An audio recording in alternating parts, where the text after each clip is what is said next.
Já de volta com a Acontece Regional e hoje na Câmara de Taubaté, o projeto da Ficha Limpa do Funcionalismo vai continuar em discussão, inclusive votação. Por isso a gente chamou aqui ao estúdio o autor do projeto, o vereador Jefferson Campos. Obrigada pela presença, primeiramente bom dia. Bom dia, Lília, é um prazer estar aqui novamente. Fala um pouco desse projeto também que se estende, a Ficha Limpa para funcionários secretários municipais, por exemplo. Perfeito, esse projeto eu apresentei quando eu fui presidente da Câmara em 2011.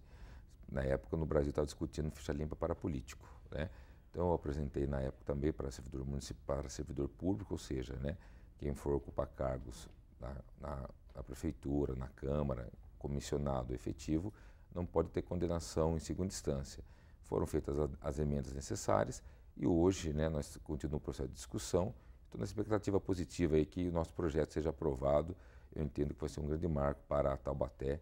Ou seja, se não pode, ainda bem que no Brasil hoje tem essa lei da ficha limpa para político, o nosso raciocínio também vale para servidor, porque senão ele fica uma coisa meio complicada. O cidadão não pode ser político, mas se tiver uma condenação, exemplo, em segunda instância, ele pode ser secretário, pode ocupar um cargo em comissão. Então nós queremos aí regularizar na forma da lei para que isso não aconteça. E se aprovado, já vale então, do momento da publicação, algum secretário municipal que tenha um passado duvidoso, ele terá de ser exonerado? Sim, se a lei sendo publicada, promulgada, evidentemente, se caso tenha, acredito que não tenha, sem sombra de dúvida, o prefeito escolhe bem seus secretários e não tem esse tipo de condenação, mas caso aconteça algum servidor que seja em comissão, tá certo, ocupando um cargo da administração, se ele tiver condenação em segunda instância, ele vai ser exonerado, porque a lei determina isso aí. Eu entendo que é um grande avanço, Nosso mandato tem essa filosofia, tem esse objetivo, e é na luta aí pela moralidade pública em Taubaté e também no nosso Brasil. Se tem para político, que é um grande avanço, tem também para quem vai ocupar cargo em comissão. Então, isso que eu ia entrar nessa questão, a gente enxerga como um grande avanço a lei da ficha limpa, mas é um avanço mesmo? Precisaria uma lei punir ou impedir políticos, sendo que isso tem que partir da gente, não votar em políticos, assim? Sim, também isso vale o esclarecimento, Lina? Porque antes só tem que esperar o transitado e julgado.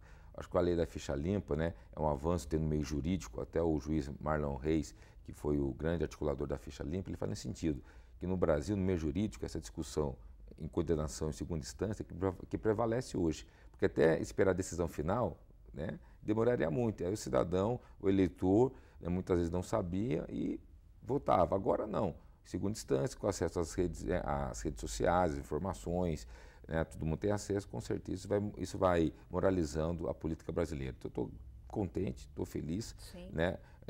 Eu me lembro que no primeiro mandato eu aprovei uma lei também em Taubaté, que para abrir CPI em Taubaté só precisa de 1/3 das assinaturas.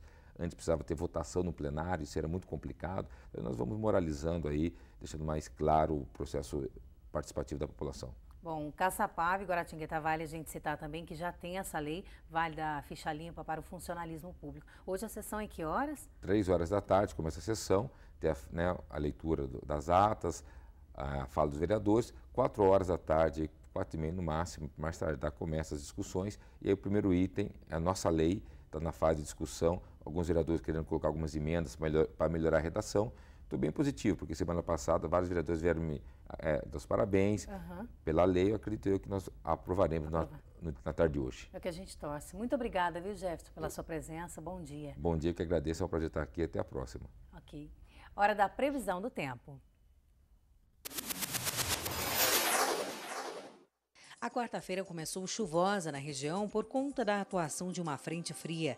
E essa chuva segue ao longo do dia em forma de pancadas isoladas, mas podem ser registrados temporais, em especial em cidades do litoral norte. Com isso, a sensação de calor diminui e o frio aumenta. Máximas de 28 graus em Jacareí, 29 em Cunha, 31 em Cruzeiro e em Taubaté e 33 em Ubatuba. Bom, e um lembrete, será feita hoje uma obra na Via Dutra, na altura do quilômetro 107 em Taubaté.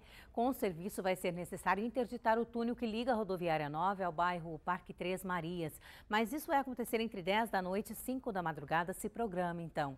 A obra é de alargamento da pista. Nos horários de interdição, as vias alternativas que serão utilizadas são o viaduto da Rua Imaculada, a Avenida Dom Pedro I e a Avenida dos Bandeirantes. E outros dias também estão previstas novas interdições E aí você confere na nossa página na internet, tvbandvale.com.br, todas as informações. Mas se o motorista também tiver dúvida, ele pode ligar para o telefone 156. Agora a gente vai saber das condições das estradas que cortam a região. Neste momento, há um pouquinho de neblina na rodovia Carvalho Pinto, situação tranquila por aí. O motorista não tem dificuldades, mas a exemplo da rodovia Carvalho Pinto também chove em pontos isolados das rodovias estaduais. Portanto, há neblina, o motorista deve se atentar, já que o tempo permanece fechado durante todo o dia com previsão de pancadas de chuva. Bom, em relação ao trânsito, as rodovias estaduais apresentam um trânsito tranquilo. Hoje, inclusive, na rodovia dos Tamoios não há previsão de interdição para obras. Mas na rodovia Presidente Dutra, aí sim o motorista deve se atentar à lentidão no quilômetro 143 ao 145 em São José, sentido São Paulo. Quem vai para a capital paulista encontra excesso de veículos, então, aqui no trecho do Vale. Tem também um acidente no quilômetro 140, 5 quilômetros de lentidão. É um engavetamento também sentido capital paulista. Com toda certeza, né, está havendo reflexos, como informa a concessionária que administra o trecho. 5 quilômetros de lentidão, a faixa da direita está interditada e aí ninguém se feriu nesse acidente, felizmente. Se você vai para São Paulo, rodízio hoje, quarta-feira, válido para carros e caminhões com placas finais 5 e 6.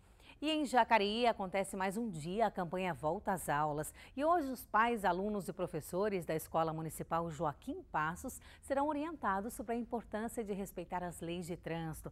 A campanha é realizada até maio, será realizada até maio.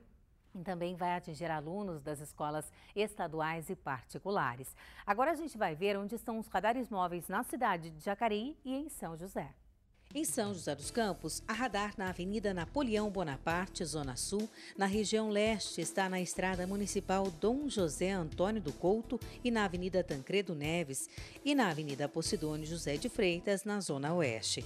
Em Jacareí, tem radar na Rua Tiradentes, na Avenida Elmira Martins Moreira, na Avenida Maria Augusta Fagundes Gomes, na Rua Padre Eugênio e na Avenida Getúlio Vargas. E vamos novamente para um rápido intervalo comercial. Na volta, mais notícias da região 7h48.